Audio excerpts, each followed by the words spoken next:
If you're over 50 and you're looking at your life and thinking, this is not where I was supposed to be, this video is for you.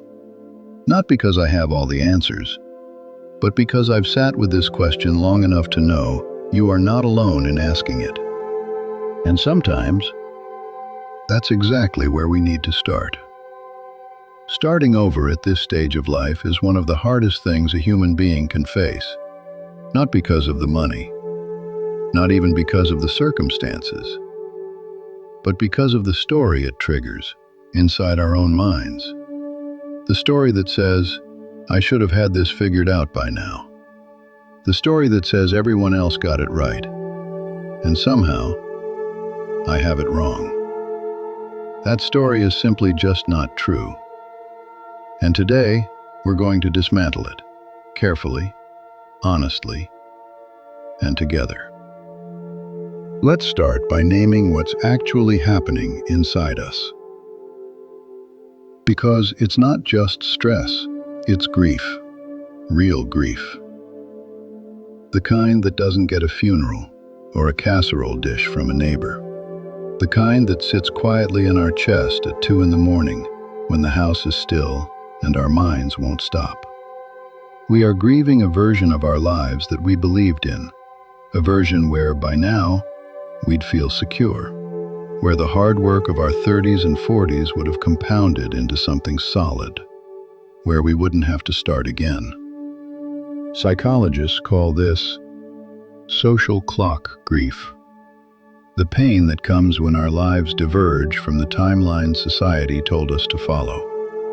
School, career, stability, retirement. That invisible clock has been ticking in the background of our lives since we were children, and when reality doesn't match it, our minds don't just feel disappointed, they feel like failure.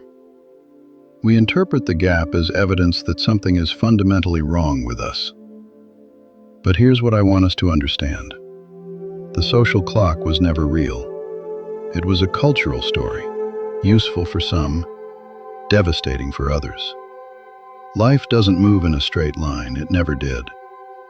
Marriages end, businesses collapse, industries disappear overnight. Health crises arrive without warning and dismantle everything we built. These are not personal failures. These are human experiences. And yet, when they happen to us, we carry them like a private shame. We stop talking about them. We smile in public and fall apart in private. We compare our behind the scenes to everyone else's highlight reel and conclude that we are the only ones who are struggling. We are not the only ones. There is a particular kind of paralysis that comes with this grief, a psychological freeze. We know we need to move, but we can't. We sit down to make a plan and our minds flood with images of everything that went wrong. We replay the decisions, the partnerships that didn't work, the risks that didn't pay off, the moments where things could have gone differently. This rumination isn't weakness. It's our minds trying to protect us from future pain by understanding past pain. But it keeps us frozen, and the longer we stay frozen, the more our confidence erodes. The first step out of that freeze is not action, it's acceptance. Radical, honest, compassionate acceptance of where we are right now. Not where we thought we'd be, not where we deserve to be, where we actually are. Because we cannot build a new foundation while we are still standing in the rubble of the old one, refusing to admit it fell. Forgiving ourselves for the decisions we made, for the things we couldn't have predicted, for the ways we trusted people who didn't deserve it. That is not weakness. That is the bravest thing we can do right now. Now I want to talk about something that nobody tells us when we're starting over. We are not starting from zero. We just think we are. When we lose financial security, something happens to our perception. We develop what psychologists call cognitive tunnel vision. We see only what's missing. The savings that aren't there, the retirement fund that was depleted, the years we feel like we wasted. Our entire inner lens narrows to the deficit column. And in doing so, we go completely blind to an enormous wealth that is sitting inside us, untouched and intact. There is a concept in psychology called crystallized intelligence. When we're young, we have what researchers call fluid intelligence, the ability to think fast, absorb new information quickly, adapt rapidly. That's the currency of youth. But as we age, we accumulate something far more valuable: crystallized intelligence.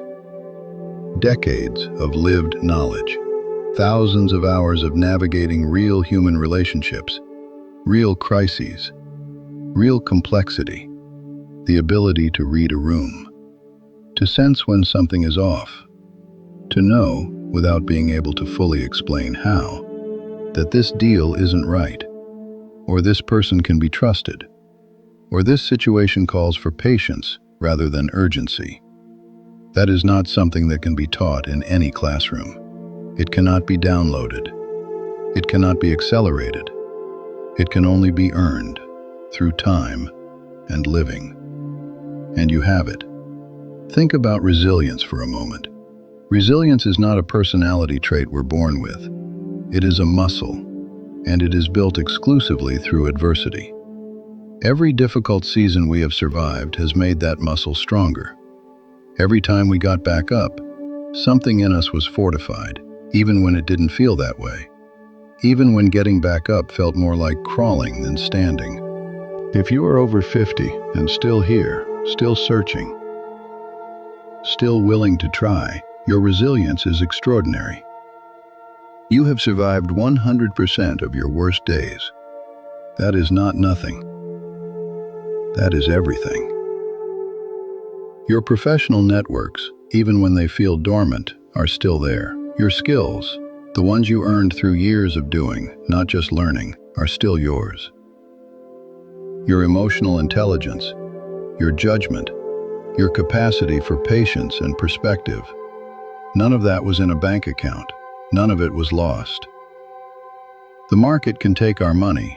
It cannot take our competence. So how do we move forward? Practically. Honestly.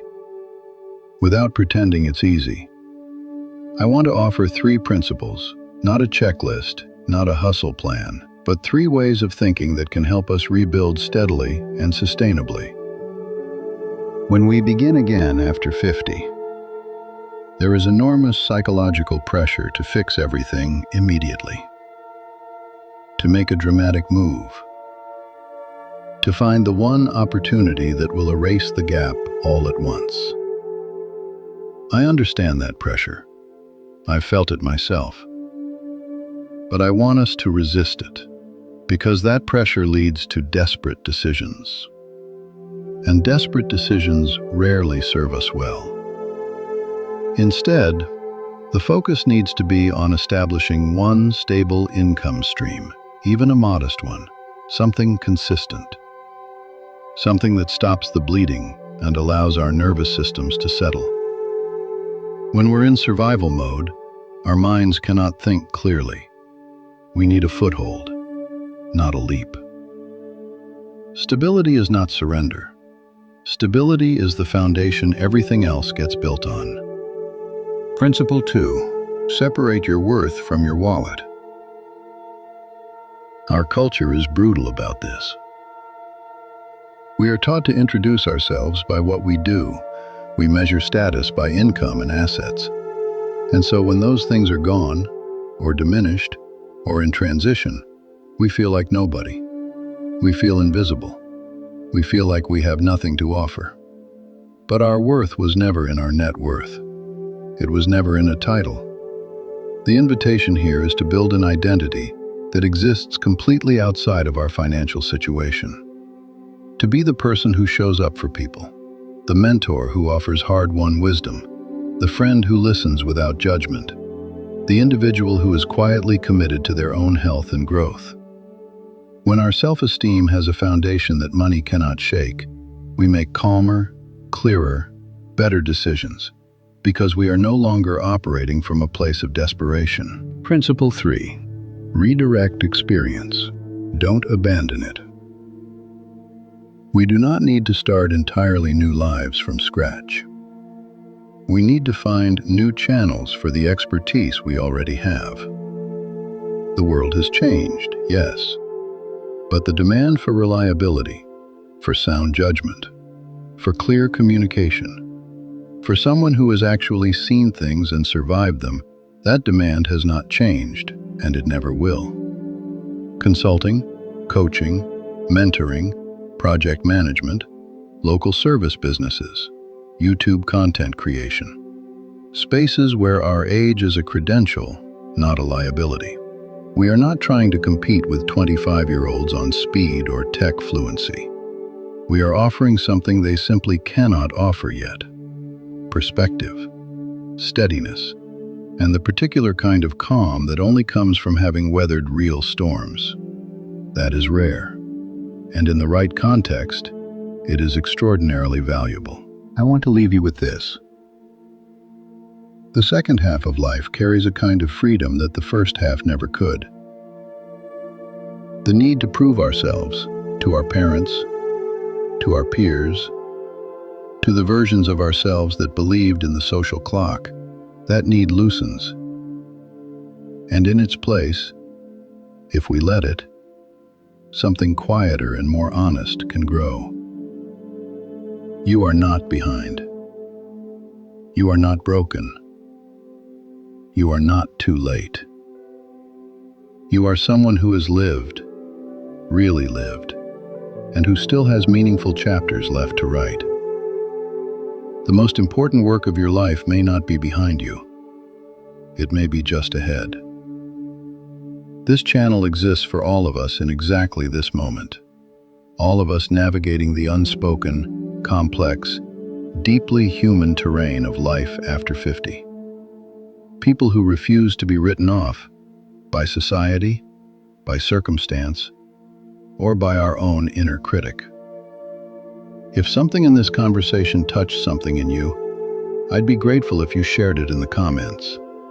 Your words might be exactly what someone else needs to hear tonight, in a quiet house, at 2 in the morning, when the weight of starting over feels like too much to carry alone. Thank you for being here. Take a breath, and let's take the next step together. And remember, when life gives us lemons, we finally know what to do with them.